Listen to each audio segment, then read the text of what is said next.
Joji TV.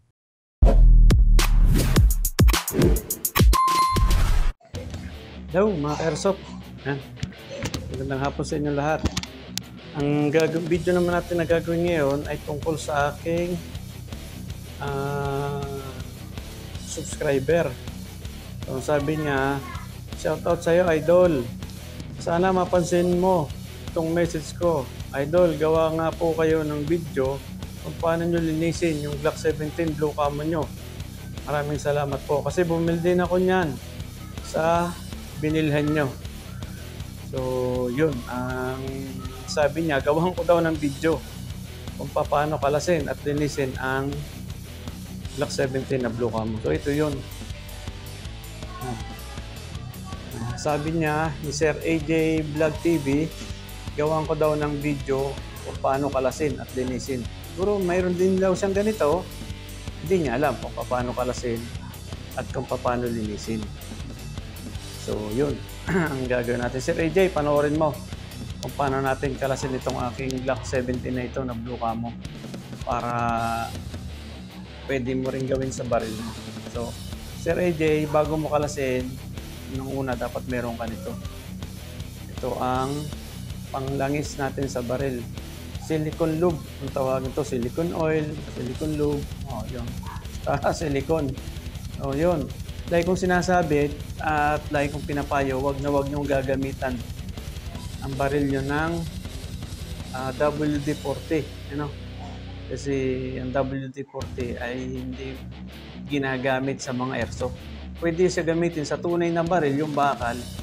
Pero sa mga airsoft, hindi siya pwede. Hindi siya allowed gamitin. So, yun.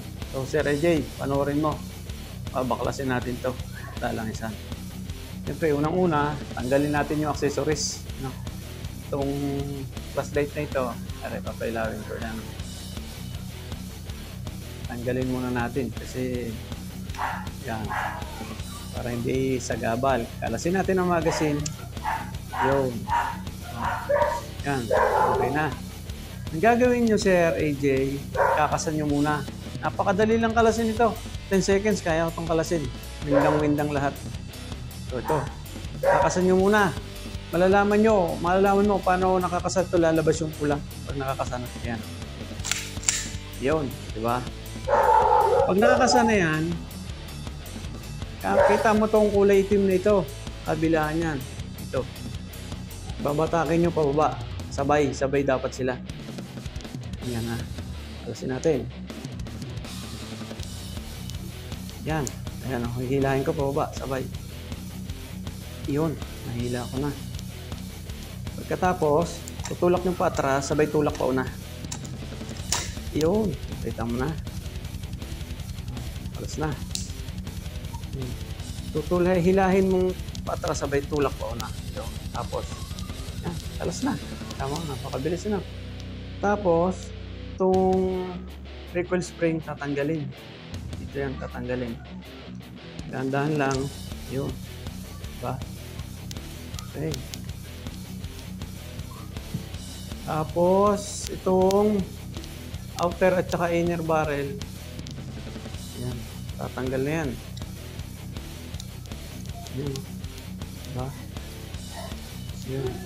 Kung medyo nalilito ka, sir, picturean mo bago mo kalasin para sigurado alam mo kung paano ibabalik yan.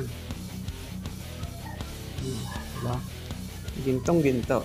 Pwedeng isanla. Yan. Yan. Yan, sir, oh. Kita mo. Kalas-kalas na. Oh, natira na lang dito yung loading nozzle. Yan. Natira. Loading nozzle. Yan. Ito yung adjustan para maging semi at full auto. Ayan. Itong slide nito. Alam ni Sir AJ yan kasi yung kanya ganito din. Mayroon siyang full auto. Yan, sir. Lagas-lagas na. Oh. Yan, ito. Kalas-kalas. Ito yung pinaka-hammer niya nasa loob. Kakalabitin ko to, kakalabitin ko. Yun. Malo. Yan, ito yung hammer. Yan. Yun. So yun. Sir, ang gagawin nyo lang is yung silicone, masisiritan nyo yun. Ito. Maliit, ayun. Konti-konti lang, sir. Ayan. Lahat ng mga part na gumagalaw, lalangisan nyo. Tapos, itong dinadaanan ng slide, sir. Yun, lagyan nyo din. Yun, diba? Tapos, dito naman, loading nozzle. Lalangisan din ng kaunti. Kaunti lang. Para hindi naman siya masyadong makayat. Yun.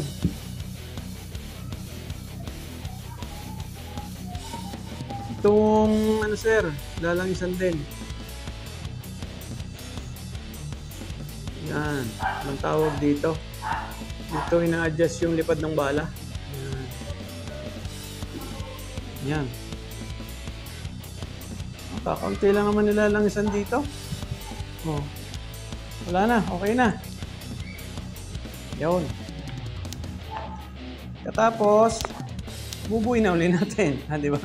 Eh, ganun lang naman kabilis yun eh. Oh. Yung magazine, yung spring, langisan din natin. Para mag-lubricant din siya. Yun. Okay. Di ba sir? Ganda. Okay na. Oh, ang gagawin sunod, bubuin. Okay.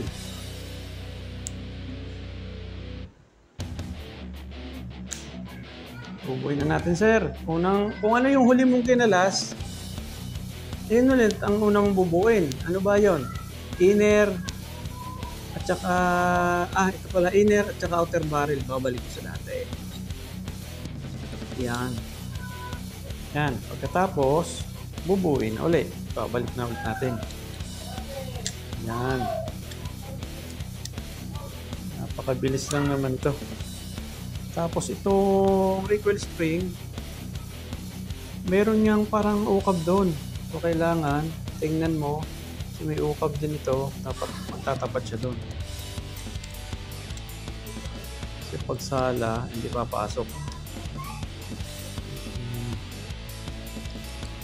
Yan. Yun. Oh, napabalik na. Yun. Katapos, pabalik natin sa baril. Pakabilis lang nito. Yun. Tapos, didiinan mo lang. Okay. Okay na. Oh. Ayos na. Diba? Easy. Yun. Bilang isa siya uli. At ready to use. Oh, ready to fire. Okay. Yun. Yaman din lang ay ito ay ating binidyo sa araw na ito. So, may gagawin tayong video. No? Meron asan na ba? Meron 3 bote doon. Nasa unahan ng Texas Target. Bote ng mantika. O mas kilala sa tawag na gin bilog. Pabaril natin yun. Ngayon ganito. Ilalagyan natin ng twist. Titignan natin kung gaano ka ilang bala ang magagamit natin bago natin mabasag yung bote. So yun. Meron ako ditong mga bala. 0.20, 0.25 at 0.36. Yan, kita nyo, 0.36. Ngayon, kumukuha ako ng tigsa 10. 10.20, 10.25 at 10.36. Lalagay natin sa magazine, titignan natin kung kayang basagin yung mga gin bilog na yan. No? Okay. Ngayon, kung mapapansin nyo, meron na, ayan, ilalagay ko ito, mga bala na makikita sa video. Yan. Ito. Yan. Itong puti na nasa kanan ko, 0.25. Itong nasa gitna, itong itim, 0.36. Yan o. Mga itim yung itim ng bala niya. 0.36. At ito namang nasa kaliwang puti ay 0.20 grams. Kung mapapansin mo, 0.20 grams ay 4,000 piraso. 4,000 shot. Kasi magaan ito. Unlike dito kay 0.36, 2,000 lang. Kukunti. So isang ganito, kukunti, 2,000 lang na piraso. Ito, dahil ito ay magaan, 4,000 na piraso. Yan. Ibig sabihin, ang bigat nito ay ganun din. Mas marami ito kasi mas magaan, pero mas kakaunti ito kasi mas mabigat. So, yun. Hinawakan ko nga yung 10.36. Yan. Mabigat. May timbang. Hindi katulad nitong 10 ni 0.20. Parang napakagana. Gan. So, yun. Tignan natin. Experiment tayo. Yun. Unahin natin yung 0.20. Yan. Ibabala natin dito sa ating magazine. At ibabaril natin doon. Okay. 10 lang yan. Tigsa 10. Experiment kung kaya mong basagin ni 0.20 BBs ang yung yan na. Kung kaya niyang basagin yung bote ng mantika, babaril natin dito. Dito tayo tatayo. Okay. Lagyan natin ng gas.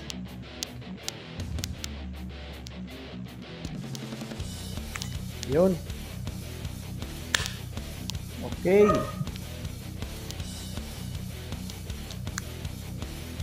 Testing.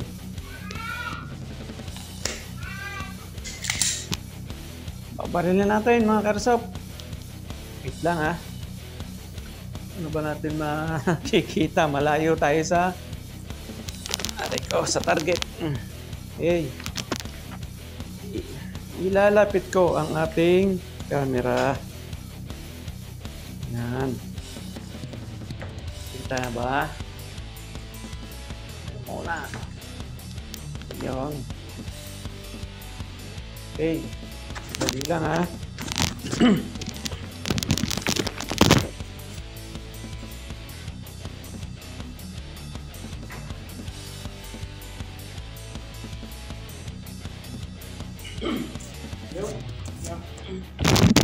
Yun. Nilagay ko muna isa lang. Inalis ko muna yung dalawa. Baka tamaan. Okay, tayo muna. Wait lang ha. Pupos ko muna. Lalagyan ko muna ng karton sa background para wag masira ang aming tiles. Yun. Lagyan ko ng karton muna para pag dumaplis, hindi tumama sa tiles. Kasi tumatalbog, bumabalik sa akin pag walang karton. So yan. Bukan natin, barilin natin. 10 bala. Kung kayang basagin. 0.20 grams muna ang uunahin natin. Tapos 0.25 bago 0.36. Para. Kunin ko lang baril. Yun. Tara. Barilin natin. Nakakasa na. May bala na. May gas na. Okay. May tubig nga pala yan mga kairsoft. Nilagyan ko ng tubig para bumigat para matumba. Okay. Firing. 1, 2, 3, 4, 5, 6, 7, 8, 9, 10. Yun. Kita mo, bugbog. Sa pasampo, isa ka nabasag. Okay. Parang hindi pa nag-open slide. May bala pa. Testing pa. Isa pa. Yun. Meron pa palang isa. Namali ako ng bilang yan. Nag-open slide. Indication, wala nang bala. Okay.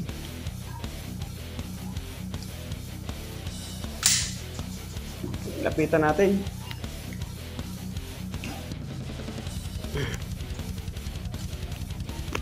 Ayan o. Basag.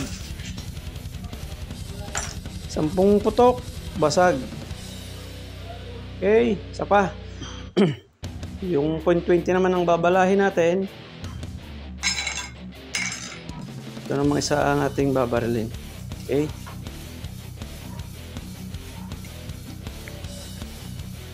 Yan.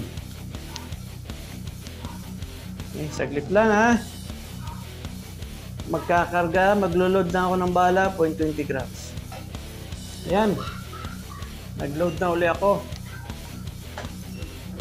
Ayan, 10 lang yan. 0.25 grams. Okay. Sting.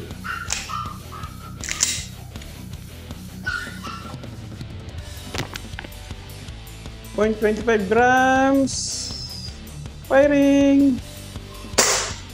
1, 2, 3, 4, 5, 6, 7. Ay, hindi ko na pinaubos mga ka-airsoft. Durog na. 7 shot. Oh. May bala pa. 7. Sa 7 putok. Dahil mas mabigat ang .25 sa 0.20 grams. Mas malakas. Mas fatal siya. Ano? Buusin natin. Para lang mag-open slide. Yun. Indication ng walang bala. Open slide. Okay. Yung isa naman. Subukan naman natin yung .36. Okay. Maglo-load lang ulit ako. At ititindig naman natin yung patatlong bote doon. Wait lang. Bukos ko muna. Yun. Pinalitan ko na ulit yung bote. Tinindig ko na. Yan. Nag-load na ulit ako ng .36. Ang mapapansin mo, itim kasi. Parang walang bala. No? Itim kasi ang .36 na BBs. Kaya parang walang bala. Pero yan. Meron. Okay. Listingin natin. .36. Firing. 1, 2, 3, 4, 5, 6, di ito na tama. 7, 8, 9, 10. Aba. Nakakapagtaka yun. Ha? .36 ang ginamit ko. Naubos ang 10 putok. Hindi nabasag. Grabe ah. Ay, posible. Ah, oh, wala nang bala. Wala nang gas. Ulitin natin. Isa pa. Ubus ko uli. Ayan. Nag-load na uli ako. 10.36. Tutukan natin ulit. Baka naman daw natama. Imposible. Nakakapagtaka. Kung ano pa yung pinakamabigat na bala, siya po hindi ito makabasag. Isa pa. 10 shot ulit. Firing!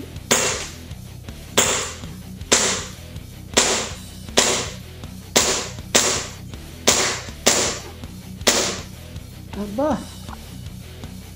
Ay talagang imposible. Mahuna yata yung balang dinala ko niya. Na? Subukan natin, 0.25. Balahan natin, 0.25. Baka kaya nang basagin. Ang kapal siguro ng boting yun. Bakit ganun? Yan. Subukan natin ulit. May bala ako, 0.25. 10 piraso.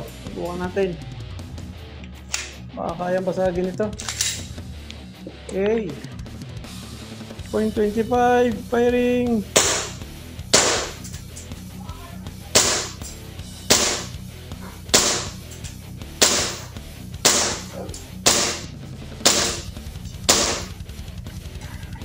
Aba, kapal yata ng ang kapal yata ng anong yun ah. Ang kapal ng bote. Hindi kaya masagin kahit 0.25. Okay. Tignan natin. Lalapitan natin. Ako lang to. Ganun.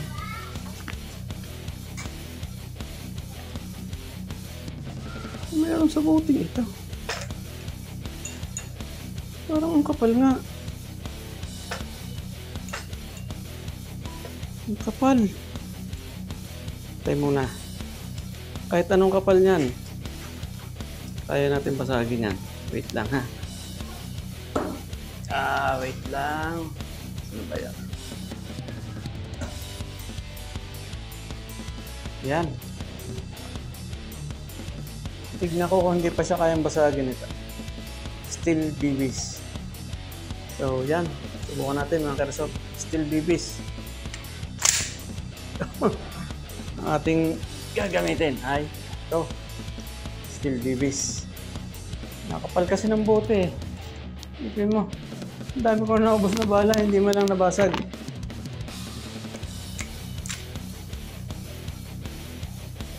Okay. Steel BBs. Bilang ko 10 piraso. Firing!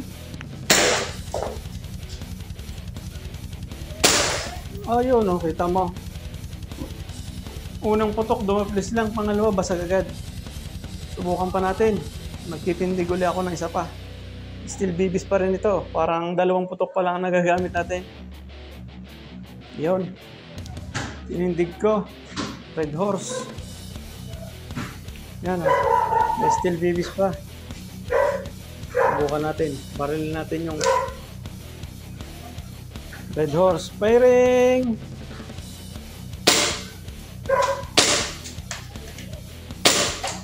Ba?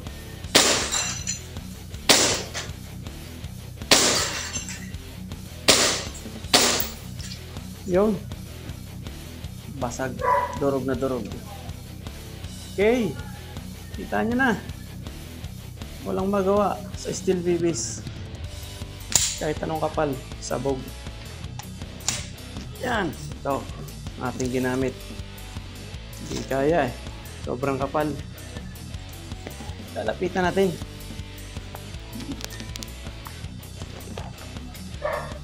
Yan oh. Kalat-kalat. Durog na durog. Yan. Okay.